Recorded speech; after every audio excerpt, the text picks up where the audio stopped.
Coming up next on Connect with Chris, we're going to be speaking with Ashley Brandon. She's a professor in the Quinnipiac School of Communications Film, Television, and Media Arts Department.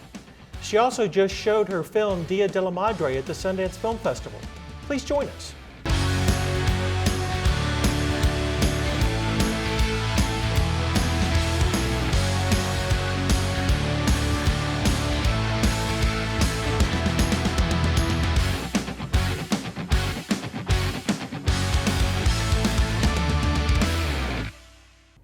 Hello and welcome to Connect with Chris.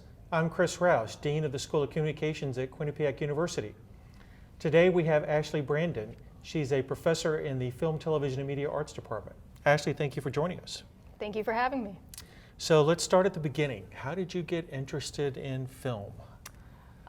Well, it started when I was really young. I grew up in a very small town where if there wasn't Friday night football, there wasn't much else to do. So my friends and I spent a ton of time watching movies.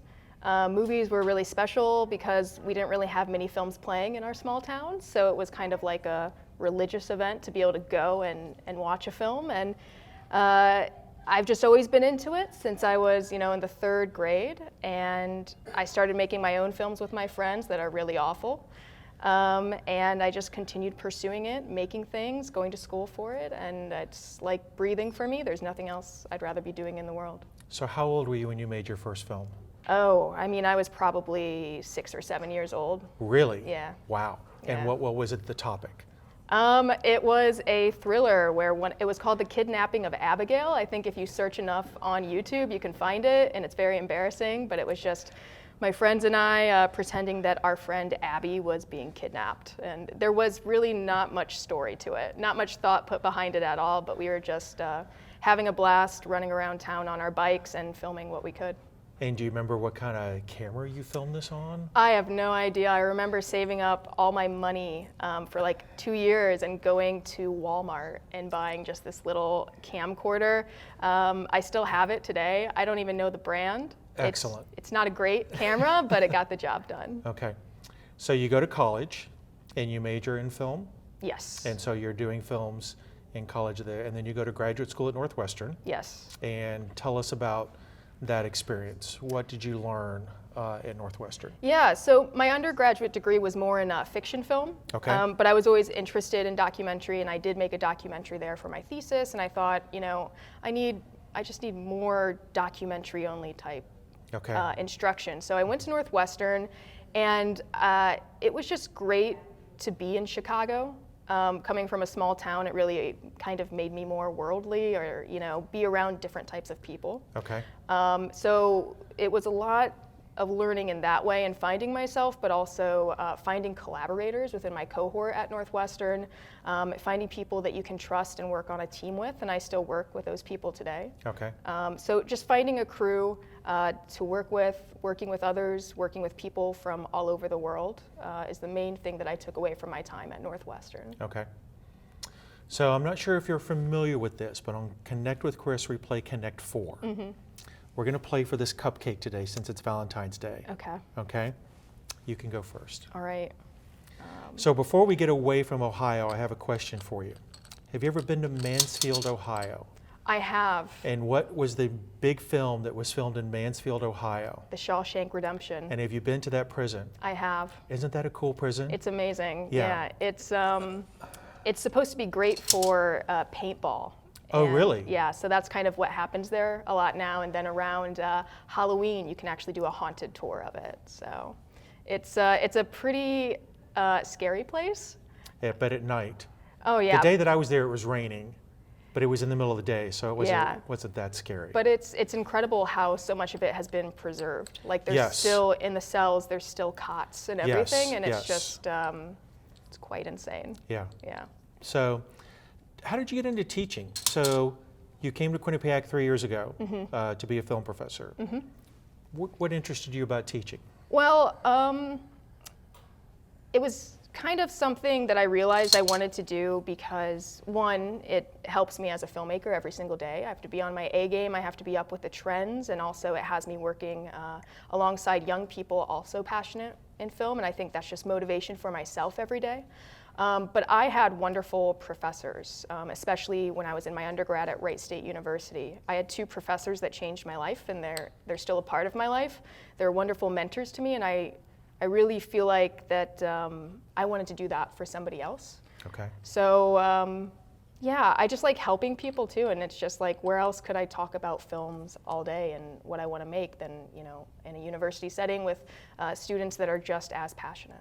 So it was kind of like an easy thing for me that I knew that I wanted to do. Okay. Yeah. Okay. So in addition to teaching, you're doing your own films on the side. How do you find your topics for the films that you do? It's a lot of searching, but then also a lot of topics just kind of come to me. Okay. I think a great place to find stories is actually in print media. So looking at newspapers, reading articles online also. Those are great places to start. But for me, it's really just getting to know the community that I'm in. Mm-hmm. Usually all my films have to, you know, happen about maybe like less than 5 miles from where my house is at the time. And just getting to know the community around me, and then them being nice enough to allow me to tell their story. Yeah. So this film that you showed at Sundance, Dia de la Madre. Yes. Tell us about that. How did that come about? Well, I've been looking for a film to do in the area since I moved here, and It's your turn, by the way. oh, yes, sorry. I just want to keep the game moving. I had been looking for something to make in the area. Okay. And now I'm concentrating on the game, not what I'm saying. That's the whole point, is to get you distracted. I've been looking to do a film that has to do with music in some way.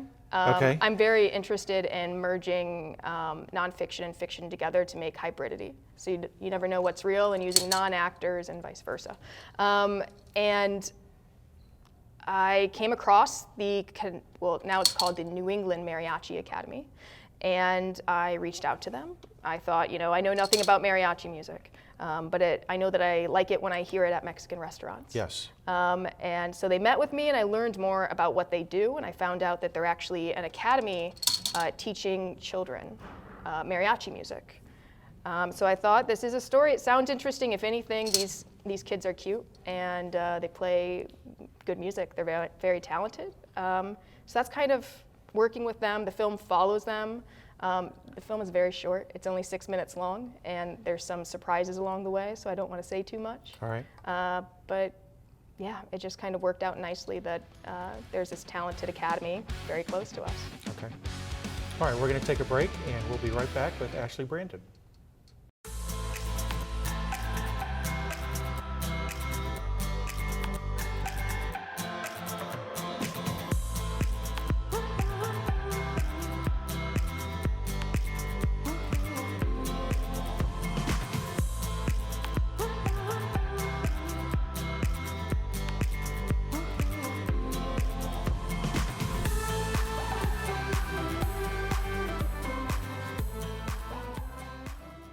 All right, welcome back to Connect with Chris. I'm here with Ashley Brandon, who teaches in our film department. Ashley, thanks again for joining us. Happy to be here. So I remember you telling me once that this Dia de la Madre film that you showed at Sundance, you filmed that in 1 day. Yes. That sounds very intense. It was. I still feel like I'm recovering from it, even though it was, you know, many months ago. But it was one long day of filming. We started driving at 2 a.m. and just kept on going for almost 24 hours, filming these very talented musicians. And it was very tiring, but it was also probably the most fun that we've ever had filming something. Okay. Yeah. And what I've also been told is that you really enjoy editing films, that once you shoot it, that like your nirvana is like a thing of tea in editing. Yeah, no, I mean, it sounds corny, but it's very true. Like for me, it's like being at an editing bay and, you know, sitting there and looking at this world that I'm about to construct. There's like nothing like it. I'll sit down and think I'm going to edit for 2 hours and I'll call it a day, and then I look up and it's almost been 48 hours later. Wow. Sometimes with progress made, sometimes with not much progress made. But I love editing. I love putting everything together, and there's so many possibilities, especially in documentary. That's really where, in the editing bay, is where you're actually constructing your story and script. And I just love it. There's nothing else like it, and people tell me I'm good at it. Okay. So what made you decide to submit this documentary to Sundance? Well, it wasn't really like a big decision to do. It's just kind of, Sundance is the top in the world for films, and if you get in, it's an amazing thing. And so I've always submitted every film there. Okay. And this was the first one that got in. Okay. And it was an amazing thing to be accepted, and it was an amazing time to be there as well. So I think I walked into your office the day you got accepted, and you were just sitting there with it up on your screen. What was that like to get that confirmation of your work?